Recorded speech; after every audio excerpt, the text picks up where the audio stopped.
What's up, guys? Welcome to JDTV, and today we have breaking news.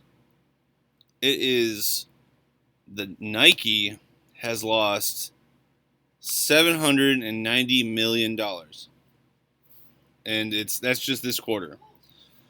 Now, this sounds really bad, and for most companies, this would be really bad. But it is important to keep in mind that Nike, that is only 2.32%, and somebody can check my math if they want, but that is what I got. 2.32% of Nike's actual net worth, which is 34.8 bill. So Nike is rich enough to take that loss. It's definitely not a good loss. It's something that they wish probably wouldn't happen, and they're now going to have to start laying off certain departments that aren't producing. But I have two reasons that I'm going to get into in a second after I read this as to why this is the case. So Nike is laying off some of its staff. The company confirmed to Business Insider. CEO John Donahue announced in the layoffs expected to occur in phases starting July in a company-wide email on Thursday. The email, which Complex saw, did not specify how employees in which departments will be affected, but mentioned that workers at Nike's retail stores, distribution centers, and manufacturing facilities were not expected to be among those laid off. Interesting. So, wow, that's interesting, actually. I'm going to get to that, too. That's the third thing I'm going to talk about. I thought I already read this, but actually I missed that part. So Donahue said the layoffs were not related to the pandemic or costs, but described them as an effort to restructure the, quote, overburdened matrix, unquote, of the company, according to Complex. Nike told Business Insider that any money saved would be, quote, reinvested, unquote, in the company. I won't say unquote anymore. Nike said in a statement, consumer direct acceleration is the next digitally empowered phase of our strategy. We are building a flatter, nimbler company and transforming Nike faster to define the marketplace of the future. We are shifting resources and creating capacity. I mean, that's pretty much what you should always be doing, always. Like, that's, if you're not doing that in a business, you're going to fail, like, always. We're shifting resources and creating capacity to reinvest in our highest potential areas, and we anticipate our realignment will likely result in net loss of jobs. And that's crappy. When you have a $34 billion company that, that's like they're just worried about, like, all right, we're going to cut some people's departments and stuff. I mean, that sucks, obviously. The announcement came shortly after Nike reported a net loss of $790 million in the fourth quarter, partly the result of COVID-19 pandemic's impact on the stores across North America, which, yeah, I'll talk about that in a second for sure. These decisions are exceptionally difficult because they impact friends and colleagues at Nike. Donahue wrote in an email, you have my personal commitment that we will put people at the center throughout this process. We will support everyone impacted by this transition. In its statement to Business Insider, Nike said, quote, we are committed to showing compassion and respect for our transitioning employees through thoughtful and robust severance practices. So they're probably just going to, like, pay people off, which is cool. It's better than just, like, cutting people. Consistent with our company values, our legal obligations, and the competitive marketplace and individual employee situations. So, yeah, I mean, if Nike goes low, I would buy if I am a stock investor, but that's just me. Don't take my advice for it, because I am not one, or stockbroker or whatever. This is just, there's a few things to talk about here. The first one, yeah, it's down, I guess, 7.62% on the stock market, 2% net worth, which is not, it's a big hit, obviously. It's a big hit. I'm not saying it's not a big hit. It is. But I don't think it had to do with that many different things. Like, first of all, number one, this quarter has been plagued by, like they said, the crown illness. So this quarter has been plagued by that.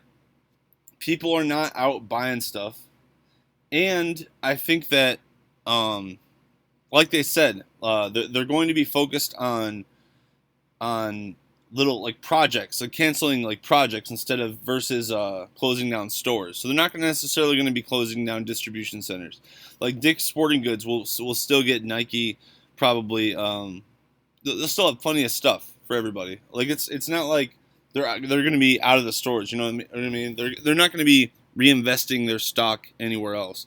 So, but the one thing I would say is that I think a little bit of it has to do with the current political climate. And what do I mean by that? Nike has been very outspoken in like behind Kaepernick and behind a lot of social justice campaigns, and they've also funded a lot of social justice campaigns. So that's probably that makes a big difference too. If you've been investing just straight cash in a lot of social justice campaigns, at the end of the quarter, you're probably not going to look very good on your budget. If you're just shoveling cash and giving out free things, then you're not going to look good. But I mean, are you buying public trust? Maybe. You might be. And that's probably what they're going for. They're looking at it like, all right, it's a drop in the bucket. We'll scoop it out, and in a little while we'll have more public trust or whatever. And that's probably what they're thinking right now. But my thing is this: whenever you support social justice, that's one thing, and that's great. That's fine. Civil rights and everything, that's perfectly fine.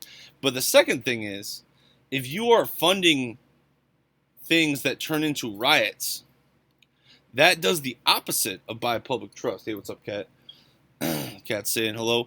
That does the absolute opposite of create public trust. You're basically saying, okay, this corporation is funding a riot in my neighborhood.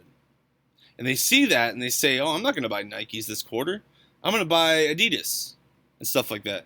Now, do I think that Colin Kaepernick supports riots? I have no evidence of that. I have absolutely no evidence of that. But there are people lower on the totem pole that are funding riots and stuff like that. So I think that definitely has to do with it a little bit, but I think it's mostly the crown illness, mostly that people are not out buying stuff. And you know what? Every company's down. So to say that, not every company. I did see this, and there was some companies that were going up, and this one clearly went here. Let's try to find that actually. Market summary. So like not every, but most, the Dow Jones in general is down 2%. So like that's just consistent. That's consistent with the Dow Jones. So like it's not like Nike is taking a giant hit. I do think that they, by putting their foot in the political ring and by funding things that did turn into negative things, like obviously a lot of peaceful protests were good, but a lot of riots were obviously bad. So that's something that definitely doesn't help Nike in the long run. Do I think it directly affected them? Not really. I really don't. I don't think it directly affected them because, like I said, everyone's kind of down 2%. This is kind of just consistent, and I think that just by being political, you're going to lose money. Like just in general, when you are political, you lose money. When you're not political, when you kind of keep your foot out of it, you don't put your foot in the ring, then you kind of just you grow on your merit. But if you are political, you'll see surges. It'll be like a roller coaster. Like, oh, this campaign was good, but this one was bad, and it's just so volatile. Politics is so volatile. No matter what side you're on, it's very, very volatile. So anyway, that's what I was thinking. That's what I looked at when I saw this Nike stuff. I think everything's down, though. I don't think it's really that big of a news. Call me when they've lost 5 to 10 billion. Then we can talk about serious Nike stocks. A lot of people were making a big deal about this, but I'm just like, it's not that big of a deal. It's something. It's definitely something. But look, see, really quick before I leave, Tesla down almost 3%. Ford down about 2%. S&P 500 down 2.42%. Dow Jones down negative 2. Everything's down a little bit. Nasdaq's down. Walt Disney's down 2%. So this is kind of consistent. All these political companies are down a little bit because they're investing on social media. And you could honestly, if you want to look at it, or social justice and stuff, you could look at it as a positive thing. You could look at it as like, okay, well, there was riots in my neighborhood. It really depends on how you see the world, and it's just very interesting. I think that all of these companies are going to lose a little bit of money when they do that, and whether that's a good thing or a bad thing for them or their consumers, that's really the question. And I guess that's for us to decide. that's kind of for us to decide. That's the beauty of capitalism. We get to decide everything. So we decide everything. So keep that in mind. You have power. Even if they don't tell you have power, you have power. We definitely have power. But I do think that Nike, this is not that big of a deal, and they'll probably bounce back pretty fast. Comment below, and I'll see you guys next time. Have a nice day.